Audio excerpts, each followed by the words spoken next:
नमस्ते। 76 स्ट्रेटेजी के चैनल में आपका स्वागत है। आज हम करेंगे प्रेमचंद उत्तर युग की प्रमुख कहानियाँ, यानी प्रेमचंद युग से बाद की जो कहानियाँ रची गई थी लेखक थे उनके बारे में, जो हिंदी से संबंधित सभी परीक्षाओं के लिए महत्वपूर्ण है। पहला पॉइंट है, जैनेन्द्र की कहानियों के माध्यम से पहली बार हिंदी साहित्य में व्यक्ति की महत्व मिला था। किसकी कहानियों से व्यक्ति को महत्व मिला था? पहली बार जैनेन्द्र की कहानियों के माध्यम से। जैनेन्द्र की जो प्रथम कहानी है कौन सी है? खेल है, जिसका प्रकाशन 1928 ईस्वी में विशाल भारत पत्रिका में प्रकाशित हुआ था। किंतु जैनेन्द्र ने फोटोग्राफी को अपनी प्रथम कहानी माना है। जैनेन्द्र की पहली कहानी किसे माना जाता है? खेल को। लेकिन जो स्वयं जैनेन्द्र है वे अपनी पहली कहानी किसे बताते हैं? फोटोग्राफी को। जैनेन्द्र के महत्वपूर्ण कहानी संग्रह और कहानियां निम्न है। कहानी संग्रह: फांसी 1929 में, वातायन 1931 में, दो चिड़िया 1934, एक रात 1935, नीलम देश की राजकन्या 1938, ध्रुव यात्रा 1944, पाजेब 1948 और जय संधि 1948। तो ये है जैनेन्द्र के जो है महत्वपूर्ण कहानी संग्रह हैं। फांसी है वातायन को दो चिड़िया की। फांसी है वातायन को दो चिड़िया की, एक रात नीलम देश की राजकन्या ने ध्रुव की यात्रा की पाजेब पहनकर। पाजेब डालकर क्या बोला उसने? जय संधि। चर्चित कहानियों में है स्पर्धा, पत्नी, एक कैदी, गदर के बाद, बाहुबली, तत्सत, लाल सरोवर, मास्टर जी, जानवी, अपना अपना भाग्य। ये भी क्या है? जैनेन्द्र की चर्चित कहानियां। पहले थी वे कहानी संग्रह थे और ये है कहानी प्रमुख कहानियां। स्पर्धा की पत्नी ने एक कैदी की, कैदी के गदर के बाद, बाहुबली, तत्सत, लाल सरोवर में मास्टर जी और जानवी अपना अपना भाग्य लेकर पहुंचे। जैनेन्द्र द्वारा रचित है स्पर्धा इटली की पृष्ठभूमि पर। इंपॉर्टेंट है, जैनेन्द्र की जो कहानी है स्पर्धा वो इटली की पृष्ठभूमि पर विदेशी पात्रों को केंद्र में रखकर लिखी गई कहानी है।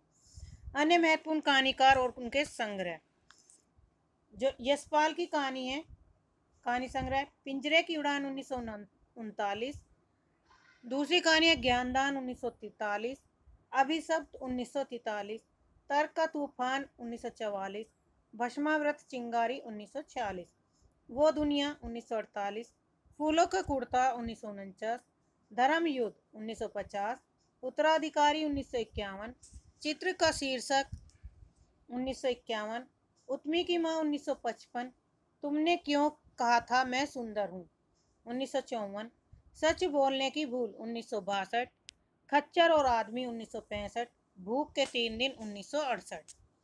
तो ये यशपाल की प्रमुख कहानियां हैं। जैसे यशपाल गए पिंजड़े की उड़ान भरी। पिंजड़े की उड़ान किसके द्वारा भरी? ज्ञानदान से। ज्ञानदान को उन्होंने क्या किया? अभिशप्त किया। और तर्क के तूफान में भस्मारत चिंगारी किसको दिखाई? दुनिया को दिखाई। और फूलों का कुर्ता उन्होंने धर्म युद्ध पहनकर उसके उत्तराधिकारी बने। चित्र का शीर्षक था उत्मी की माँ, तुमने क्यों कहा था मैं सुंदर हूँ, सच बोलने की भूल, खच्चर और आदमी को भुगतनी पड़ी और वे भूख के 3 दिन रहे। इलाचंद जोशी की है धूप रेखा 1938, दिवाली और होली 1942, रोमांटिक छाया 1943, आहुति 1945, खंडहर की आत्माएं 1948, डायरी के नीरस पृष्ठ 1951, कटीले फूल और लचीले कांटे 1957। इम्पोर्टेंट है यशपाल इलाचंद जोशी जो महत्वपूर्ण प्रमुख कवि हैं, उन्हीं के बारे में कहानी पढ़ेंगे। इलाचंद जोशी धूप में गए और दिवाली और होली खेली। इलाचंद जोशी धूप की रेखा में गए, दिवाली और होली रोमांटिक छाया में खेली और होली में क्या दी? आहुति दी, जहाँ पर खंडर की आत्माएं रहती थी। आहुति किसे दी? खंडर की आत्माओं को। डायरी के जो नीरस पन्ने थे उन पे कटीले फूलों और लजीले कांटे लगाए। डायरेस की नीरस पृष्ठ पर उन्होंने कटीले फूल और लजीले कांटे लगाए। आगे की है इम्पोर्टेंट है। विफत का कहानी 1937, परंपरा 1940, कोठरी की बात 1945, शरणार्थी 1948, जयदोल 1951, ये तेरे प्रतिरूप 1961, अमर वलरी 1945। आगे को क्या हुई, एक विपता आई। विपता से क्या हुआ, विपतगा। और विपता आने की क्या है, उनकी परंपरा है, जो कोठरी की बात है। और जो कोठरी की बात है, शरणार्थी जो आए वो जयदेवल हैं, जो तेरे प्रतिरूप को अमरवल्ली के साथ देखते हैं। उपेन्द्रनाथ अस की कहानी है पिंजरा 1944, अंकुर है 1945, चीटे 1949, बैंगन का पौधा 1954, 70 श्रेष्ठ कहानी 1958, पलंग 1961, आकाशचारी 1966। विष्णु प्रभाकर की कहानी है आदि औरंत 1945, रहमान का बेटा 1947, जिंदगी के थपेड़े 1952, धरती अब भी घूम रही है 1970, सांचे और कला 1962, पुल टूटने से पहले 1977, मेरा वतन 1980, खिलौने 1981, एक और कुंती 1985, जिंदगी एक रिहर्सल है 1986, आसमान के नीचे 89 में प्रकाशित हुई कहानी है, कर्फ्यू और आदमी 1994, आखिर क्यों 1998, मैं नारी हूँ 2001, जीवन का एक और नाम है 2002, ईश्वर का चेहरा 2003। अमृतलाल नागर की रचना है एक दिल हजार अफसाने। अमृत के पास क्या है, एक दिल हजार अफसाने की कहानी है। द्विजेंद्रनाथ मिश्र निर्गुण का है टीला और कच्चा धागा। टीला जो है वो कच्चे धागे के समान है, द्विजेंद्र का जो टीला है कच्चे धागे के समान है। अमृत राय का जीवन के पहलू 1947 में, तिरंगे कफन 1948, इतिहास। अमृत राय का जो जीवन का पहलू है तिरंगे कफन के इतिहास की तरह है। अमृत राय का जीवन का जो पहलू है वो तिरंगे कफन के इतिहास की तरह है। रागे राघव, साम्राज्य का वैभव 1947, समुद्र के फैन 1947, देवदासी 1947, जीवन के दाने 1949, अधूरी मूरत 1949, अंगारे न बुझे 1951, इंसान पैदा हुआ 1951। रागे राघव का साम्राज्य का वैभव जो है समुद्र के चारों ओर फैला हुआ है। समुद्र के फैन कौन कौन है, देवदासी है जो जीवन के दायने अधूरी मूरत के अंगारों से न बुझे, और इंसान पैदा हुआ। इलाचंद जोशी को हिंदी में मनोवैज्ञानिक कहानी लेखन परंपरा का प्रवर्तक माना जाता है। वेरी इंपॉर्टेंट है। अब है समकालीन कहानी और नई कहानी से अब तक, यानी कि कुछ समकालीन कहानी है। नई कहानी नाम का दुष्यंत कुमार ने सर्वप्रथम प्रयोग किया। नई कहानी नाम का सर्वप्रथम प्रयोग किसने किया था, तो दुष्यंत कुमार ने। हिंदी के प्रमुख कहानी आंदोलन प्रवर्तक काल कर्मानुसार है। एक तरफ कहानी आंदोलन है, प्रवर्तक है वर्ष है। नई कहानी के हैं राजेंद्र यादव, मोहन राकेश, कमलेश्वर। तो ट्रिक होगी कमोरा। कमोरा कैसे, कमलेश्वर, म से मोहन और रा से राजेंद्र, 1956 में। ए कहानी के गंगा प्रसाद विमल, ए कहानी गंगा प्रसाद विमल। सचेतन कहानी के महीप सिंह 1964, सहज कहानी के अमृत राय 1968, समांतर कहानी के कमलेश्वर 1972, सक्रिय कहानी के राकेश वत्स 1979, जनवादी कहानी के 1982। वेरी वेरी इंपॉर्टेंट है, यहाँ से एक क्वेश्चन आपका आएगा ही। साटोत्री कहानी को गंगा प्रसाद विमल प्रारंभ में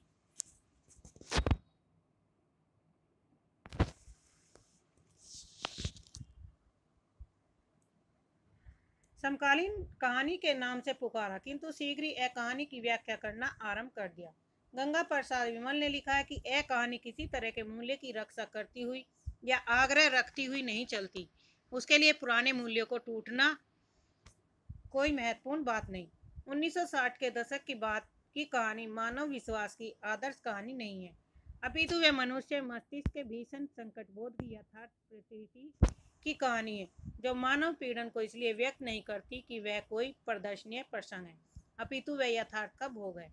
कथाकार मार्कंडे ने लिखा है कि नई कहानी से हमारा मतलब उन कहानियों से है जो सच्चे अर्थों में कलात्मक निर्माण है, जो जीवन के लिए उपयोगी है और महत्वपूर्ण होने के साथ ही उसके किसी न किसी नए पहलू पर आधारित है। डॉक्टर महीप का कथन है कि डॉक्टर महीप सिंह के आधार पत्रिका के सचेतन कहानी विशेषांक से सचेतन कहानी आंदोलन का आरंभ माना जाता है। डॉक्टर महीप सिंह ने लिखा है कि सचेतन एक दृष्टि है जिसमें जीवन जिया भी जाना जाता और जाना भी जाता है। सहज कहानी का संबंध अमृत राय ने लिखा कि कहानी का लक्ष्य अपने कहानीपन को न खोकर जीवन की प्रस्तुति सहज रूप में करते हुए जीवन के कटु सत्य और व्यवस्था की भ्रष्टता को उजागर करना है। अमृत राय ने सहज कहानी आंदोलन नई कहानियां पत्रिका से आरंभ किया। तो किस पत्रिका से प्रारंभ किया था? नई कहानी पत्रिका से। किसने? अमृत राय ने। कमलेश्वर ने कहानीकारों के भोगवादी प्रवृत्ति का विरोध करते हुए धर्म युग में अध्याय प्रेतों का विद्रोह शीर्षक से एक लेख प्रकाशित करवाया। समांतर कहानी आंदोलन में आम आदमी को प्रतिष्ठित करने पर बल दिया जाता है। समांतर कहानी आंदोलन का सूत्रपात सारिका पत्रिका के माध्यम से हुआ। राकेश वत्स ने मंच पत्रिका द्वारा सक्रिय कहानी का प्रवर्तन किया। राकेश वत्स ने लिखा, सक्रिय कहानी का सीधा और स्पष्ट मतलब है कि चेतनात्मक ऊर्जा और जीवंतता की कहानी। जनवादी कहानी आंदोलन का सूत्रपात दिल्ली में जनवादी लेखक संघ के प्रथम राष्ट्रीय अधिवेशन के साथ हुआ था। वैचारिक धरातल पर जनवादी कहानी मार्क्सवाद को आधार बनाकर चलती है। इसमें मुख्यतः किसानों, मजदूरों, पीड़ितों, दलितों और असहायों का जीवन संघर्ष चित्रित किया गया है। नामवर सिंह ने परिंदे को हिंदी की पहली कहानी माना है। नामवर सिंह ने लिखा है कि परिंदे की लतिका की समस्या स्वतंत्रता या मुक्ति की समस्या, अतीत से मुक्ति, स्मृति से मुक्ति, उस चीज से मुक्ति जो हमें चलाए चलती है और अपने रेले में घसीट ले जाती है। सारी कहानी इस मुक्ति की पीड़ा की मार्मिक अभिव्यंजना है। मुक्ति का यह क्षण जिसमें मनुष्य स्वयं अपना साक्षी हो जाती है। निर्मल की अनेक कहानियों का आलोक केंद्र है। हिंदी के प्रमुख समकालीन कहानीकार और संग्रह निम्नांकित है। बीज साहनी के कहानीकार हैं और इनके कहानी संग्रह किसके? बीज साहनी के। भाग्य रेखा 1953, पहला पार्ट 1957, भटकती राख 1966, पटरिया 1973, वारचू 1978, शोभा यात्रा 1981, निशाचर 1983, पाली 1989 और डायन 1998। भीम साहनी ने भाग्य रेखा का पहला पार्ट, भटकती राख, पटरियों के वारचू, शोभ यात्रा के निशाचर, पाली में डायन को बताया। मुक्तिवाद काट का सपना 1967, सतह से उठता आदमी 1971। काट का सपना है जो सतह से उठते आदमी की मुक्ति करता है। भैरव प्रसाद गुप्त, मोहब्बत की राह 1945, फरिश्ता 1946, बिगड़े हुए दिमाग 1948, इंसान 1950, सितार के तार 1951, बलिदान की कहानी 1951, मंजिल 1951, महफिल 1958, सपने का अंत 1961, आंखों का सवाल 1965, मंगली की टिकुली 1982, आप क्या कर रहे हो 1983। अमरकांत की प्रमुख कहानी है जिंदगी और जोग, देश के लोग, मौत का नगर, मिलन कुहासा, एक धनी व्यक्ति का बयान 1997, सुख और दुख का साथ 2002 में। अमरकांत की जिंदगी एक जोक के समान है जो देश के लोग मौत का नगर देखते हैं, मिलते हैं अपने मित्रों से, और कुहासा के एक धनी व्यक्ति का बयान उसके सुख दुख का साथ देता है। राजेंद्र यादव, देवताओं की मूर्तियां 1952, खेल खिलौने 1954, जहां लक्ष्मी कैद है 1957, अभिमन्यु की आत्महत्या 1959, छोटे छोटे ताजमहल 1962, किनारे से किनारे तक 1963, टूटना 1966, अपने पार 1968, ढोल और अन्य कहानियां 1972, हासिल तथा अन्य कहानियां 2006। राजेंद्र यादव की जो कहानियां हैं, राजेंद्र यादव जो देवताओं की मूर्तियों के खेल खिलौने बनाते हैं और खेल खिलौने बनाकर उन्हें क्या करते हैं, जहाँ उन लक्ष्मियों को कैद करते हैं। देवताओं की मूर्तियां बनाते हैं किस रूप में? खेल खिलौने के, और उन खेल खिलौनों को लक्ष्मी के रूप में कैद कर लेते हैं। फिर अभिमन्यु की आत्महत्या करते हैं और छोटे छोटे ताजमहल से उनके किनारे से किनारे तक, छोटे छोटे ताजमहल के किनारे से किनारे तक जो टूटे हुए हैं उन्हें पार करते हैं। ढोल और अन्य कहानियां हासिल कर अन्य कहानियों में सम्मिलित करते हैं। मोहन राकेश के हैं इंसान के खंडर 1950, नए बादल 1957, जानवर और जानवर 1958, एक और जिंदगी 1961, फौलाद का आकाश 1966।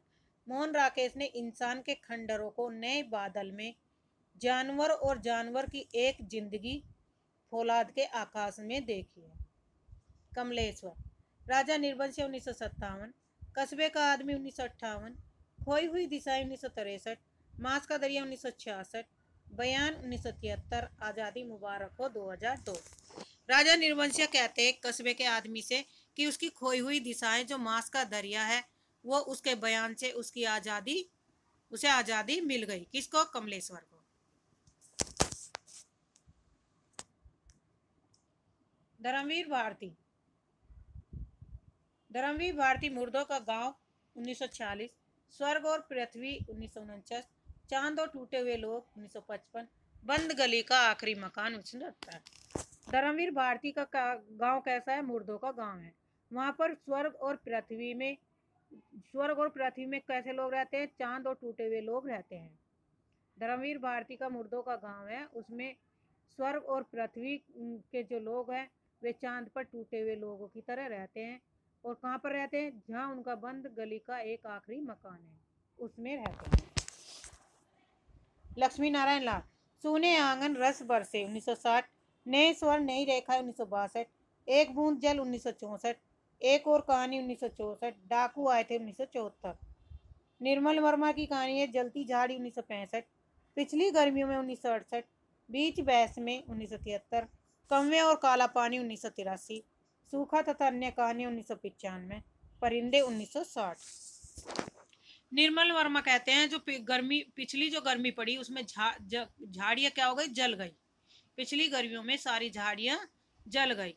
अब कौवे और पानी के में क्या हो रही? बीच में बहस हो रही है।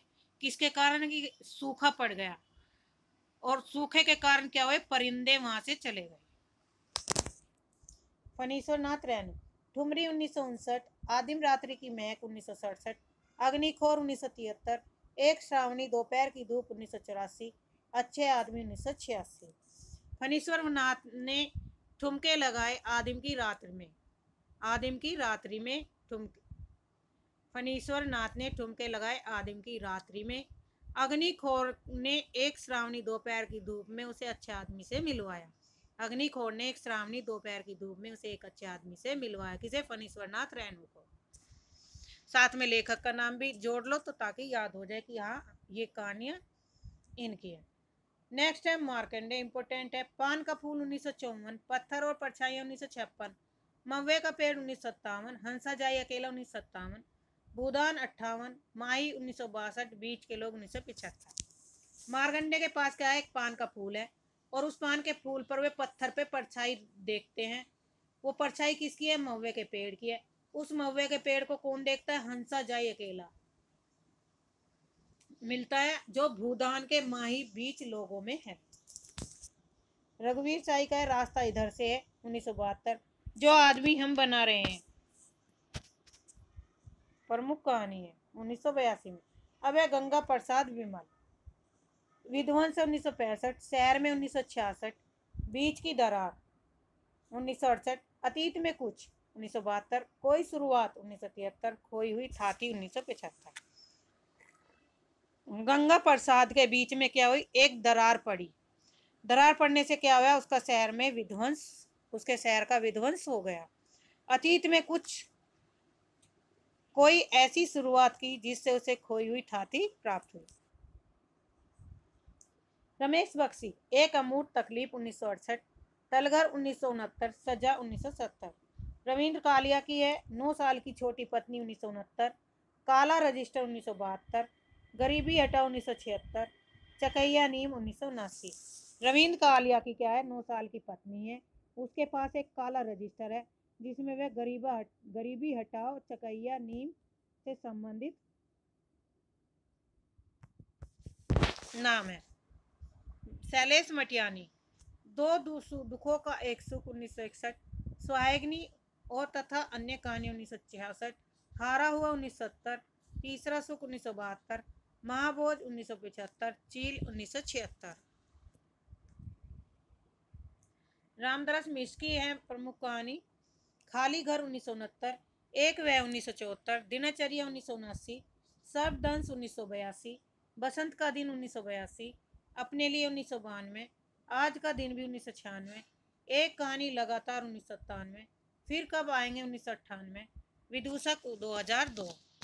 शेखर जोशी, कोसी का गठवार 1958, सात के लोग 1978, हलवा 1981, मेरा पहाड़ 1989, नौरंगी बीमार है 1990 और डंगरी वाले 1994।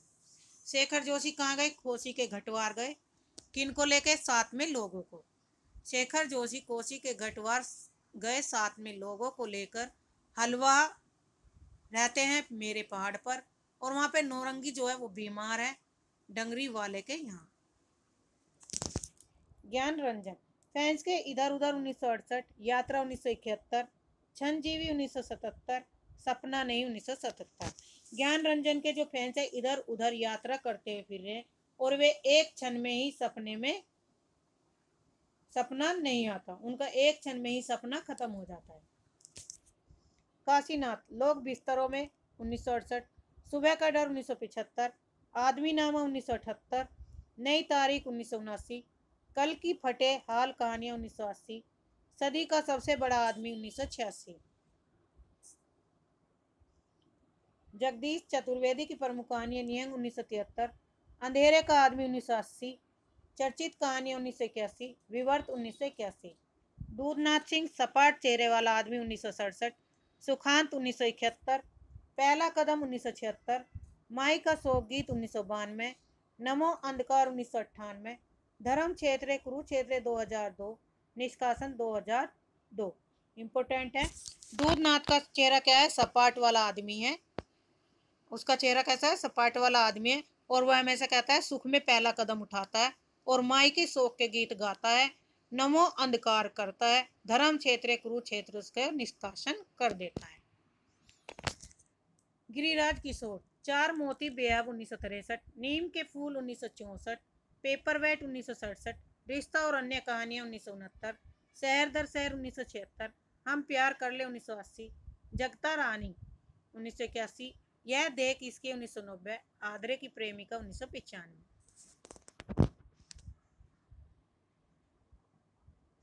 हिमांशु जोशी का अतंत 1965, रथ चक्र 1975, मनुष्य चिन्ह है 1976, जलते हुए डेने 1980, सागर तट के शहर 2005, रमेश चंद शाह के जंगल में आग 1979, मोहल्ले का रावण 1932, मानपत्र 1992 और थिएटर 1998। इम्पोर्टेंट है। आज के लिए इतना ही। धन्यवाद। चैनल को सब्सक्राइब करिए, लाइक करिए, शेयर करिए।